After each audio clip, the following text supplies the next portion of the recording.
সকালে আমার এই অভ্যাসগুলির জন্যই আমাদের সংসারে সুখ সমৃদ্ধির পাশাপাশি জীবনটাই পুরো বদলে গেছে। তো চলো বন্ধুরা, ভিডিওটা এখান থেকে স্টার্ট করছি।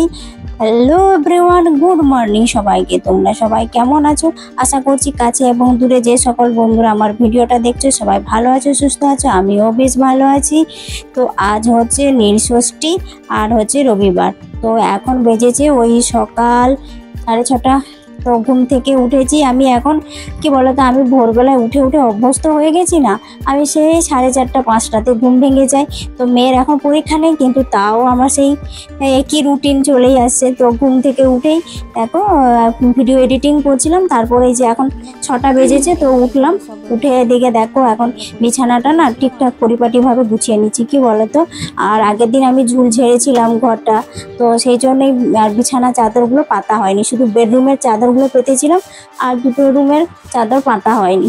যেহেতু হাজব্যান্ড ডিউটি ছিল, তো সেই জন্য ও তো নেই, আর ও একটা আলাদা ঘরে ঘুমায়, তো সেই জন্য ওই রুমটাও পাতা হয়নি। তো এখন এইগুলো আমি ঝেড়ে মুছে পরিষ্কার করে নিই, আর এখন এই বিছানা চাদরগুলো পেতে নেবো।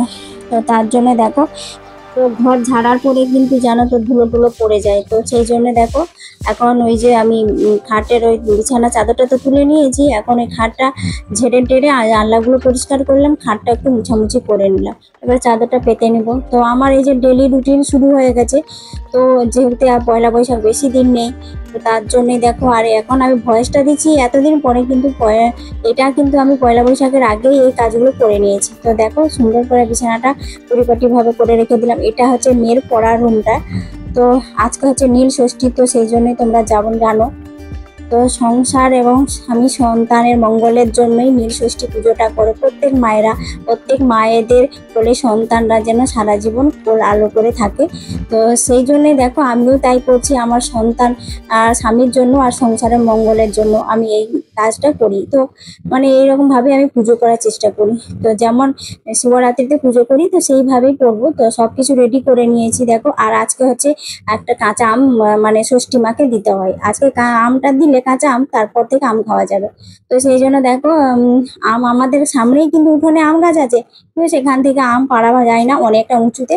তো হাজব্যান্ড ডিউটি ছিল না আজকে, তো ও এনে দিয়েছে অফিসের ওখানে অনেক গাছ হয়েছে সেখানে। আর আজকে নীলষষ্ঠী, তো সেই জন্য দেখো গপুদের জন্য নতুন ড্রেস বের করে নিয়েছি, ওদেরকেও পরিয়ে দিলাম। তো আমি কি বলতো, নীলষষ্ঠী থেকেই যেন আমার যেন পুজো একটা মানে নতুন নতুন মানে ভাব, একটা মানে নতুন বছর আছে, নতুন নতুন সবকিছু মনে হয়। তো সেই জন্য নীলষষ্ঠী থেকে আমি নিজেও একটা নতুন হাইটি পরে নিয়েছি। আর মেয়েকেও বললাম যে তুমি চান করে একটা নতুন ড্রেস পরবে।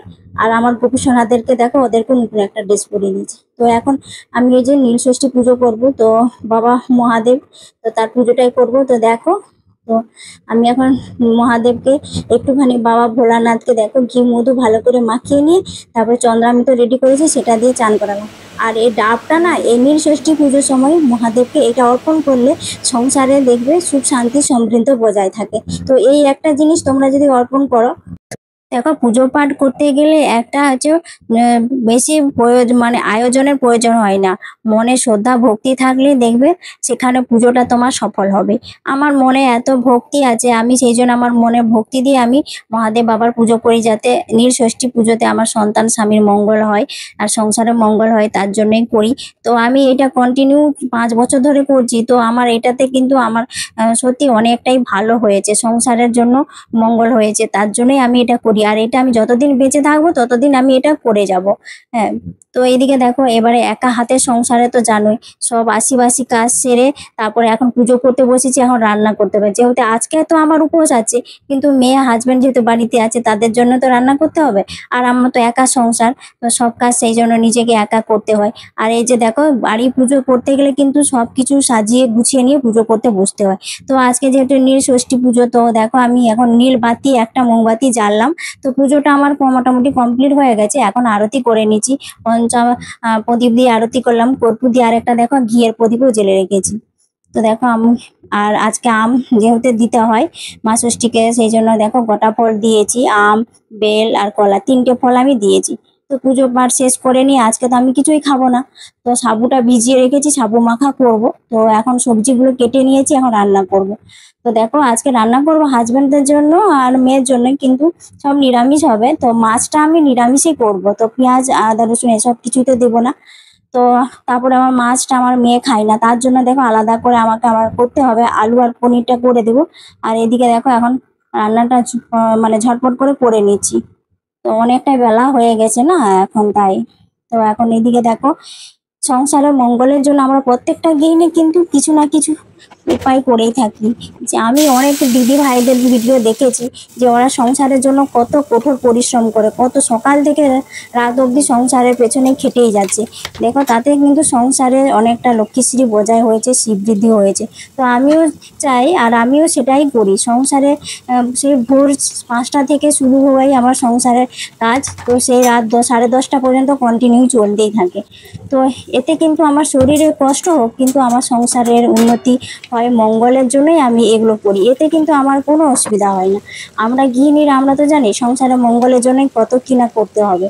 তো সব কষ্ট নিজে মুখ বুঝেই কিন্তু সব করে নিই, হাসি মুখে সব করে নিই। তো দেখো বলতে বলতে তোমাদের সাথে অনেক গল্প হয়ে গেল, রান্নাটাও হয়ে গেল। কি কি রান্না হয়েছে সেটা একবার দেখিয়ে নিই। আর রান্না করার পরেই দেখো সঙ্গে সঙ্গে আমি গ্যাস ট্যাস পরিষ্কার করে মুছে নিয়েছি। তো আমার হচ্ছে এইটা একটা অভ্যাস যে রান্না হয়ে গেলে সঙ্গে সঙ্গের কাজ সঙ্গে সঙ্গে করে নেওয়াই ভালো। তাতে দেখবে সব মনটাও বেশ ভালো থাকে যে সব সময় পরিষ্কার পরিচ্ছন্ন থাকলে। আজকে রান্না করেছি এই দেখো আলু দিয়ে পনির দিয়ে করেছি, আর এই যে পাবদা মাছটা করেছি সরষে আর পোস্ত দিয়ে, আর এটা হচ্ছে মুগ ডালটাই করেছি। আর ওইদিকে কুমড়ো পটলের ভাজা আর হচ্ছে লাউ পোস্ত, এগুলো দিয়ে খাওয়া দাওয়া করবে হাজবেন্ড আর মেয়ে খাবে। তো আমি তো খাবো না। তো এদের রান্নাটা করা হয়ে গেছে, কমপ্লিট হয়ে নিয়ে এবারে আমি আমার নিজের খাবারটা করতে এসেছি। এদিকে দেখো এখন সাবু মাখা করবো। এইগুলো সব ফলগুলো তোমরা সব রকমের ফল নিতে পারো সাবু মাখার জন্য। আর সাবুটাকে আমি দেখো 2 ঘন্টা আগে ভিজিয়ে রেখেছি, খুব সুন্দর করে ভিজে গেছে। তোমরা যেরকম তোমার ইচ্ছে মতো মানে ফল নিতে পারো।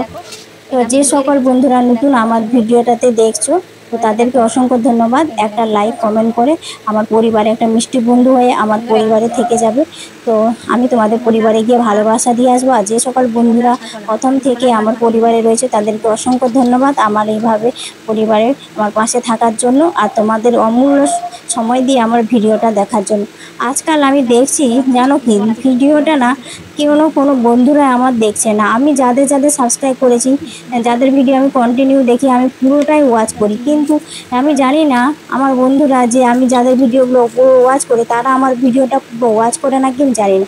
ওই একটুখানি দেখেছে যে ভিডিওটা এসেছে পোস্ট করেছে, হট করে একটুখানি দেখেই ব্যাস কমেন্ট একটা করে দিল, ভাবলো যে পুরো ভিডিওটা দেখেছি। তারপর একটা মিথ্যে কমেন্ট করে দিল যে তোমার ভিডিওটা আমি পুরোটাই দেখেছি, তোমার পাশে রয়েছি। এই যে এগুলো বলে না, এগুলো হচ্ছে মানুষের মানে কি বলো, কোনো মানুষত্ব বা বিবেক বুদ্ধি বলে কিছুই নেই। তো আমি তোমাদেরকে ভালোবেসে তোমাদের পুরোটাই দেখি, অনেকেই আছে এরকম করে। তো সেই জন্য বলছি বন্ধুরা প্লিজ তোমরা যেমন আমার ভিডিওটা দেখবে, আমি তোমাদের ভিডিওটা দেখবো।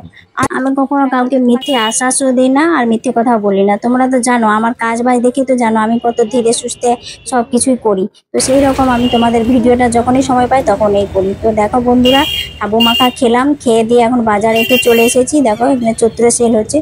তো এইদিকে দেখো আমি সংসারে খরচার জন্য কি নিয়ে এসেছি। তো একটা দেখো সংসার খরচা থেকে বাঁচিয়ে আমি নিজের জন্য একটা সোনার জিনিস নিয়ে এসেছি। তো দেখো কেমন হয়েছে তোমরা জানাবে। একজন সুগৃহিণীর কঠোর পরিশ্রমের ফল এই যে এটাই। তো আমি দেখো একটা সোনার দোকানে গিয়ে একটা আমার নিজস্ব সংসার খরচের হাত খরচা থেকে বাঁচিয়ে আমি একটা সোনার জিনিস নিয়ে এসেছি। তো তোমাদেরকে দেখাচ্ছি। তো ওই দোকান থেকে কি কি দিয়েছে দেখো, পয়লা বৈশাখের আগে আর পয়লা বৈশাখেও অফার চলছিল। তো একটা ক্যালেন্ডারও দিয়েছে, লাড্ডুও দিয়েছে, পেয়ে গেছি। আর একটা যে শাড়ির মানে কাপড় দোকানে গিয়েছিলাম, তো সেখান থেকে একটা ছোট্ট দেখে ক্যালেন্ডার দিয়েছে। যাই হোক নতুন বছরের আগেই তো পেয়ে গেলাম এগুলো, তো আমাদেরকে হাল খাতা তো আর করতে হয় না। দেখো এখন আমি যেটা নিয়ে এসেছি সেটাই তোমাদেরকে দেখাচ্ছি, কেমন হয়েছে তোমরা বলবে। এটা গেস করতে পারবে যে কি আছে এর মধ্যে এই কৌটোটা দেখে? তো তাও আমি বলে দিচ্ছি, এটা একটাখানি কানের দুল আমি নিয়েছি। তো আমার কানের আগের দুলগুলো ছিল সেটা একটুখানি মানে ছিঁড়ে গেছে, তো সেই জন্যই এই কানের দুলটা নিলাম। তো একটুখানি ডিসকাউন্ট অফার পেয়েছি পয়লা বৈশাখে, সেই জন্য নিয়েছি। তো কেমন হয়েছে বলবে। আর এটা হচ্ছে রেগুলার পরার জন্য নিয়েছি। তো আমার এই যে কানে যেটা পড়েছে আর প্যাঁচ ছিল, সেই জন্য জন্য কানে খুব ব্যথা হয়, আর এগুলো আমি পরে মানে আমার পড়তে পারি না, খুব অসুবিধা হয়, তার জন্য এটা নিয়েছি। কেমন হয়েছে তোমরা একটু কমেন্ট করে জানাবে। আর জানো বন্ধুরা, আমাদের মতো মধ্যবিত্ত পরিবারে এই সোনা দানা মনে হচ্ছে আমাদের হাতের নাগালের বাইরে। তো হাজব্যান্ড একটু বুদ্ধি করে মানে স্বর্ণ যোজনা যেটা বলে না, সেগুলো করে রাখে বলে তো আমি প্রত্যেক বছর একটা করে করে জিনিস নিতে পারি। আর এটা হচ্ছে আমার সংসার খরচের টাকা থেকে বাঁচিয়ে এটা নিয়েছি। তো ভিডিওটা এখানেই শেষ করছি। কেমন লাগলো কমেন্ট করে জানাবে। সবাই ভালো থাকো, সুস্থ থাকো, টাটা, বাই।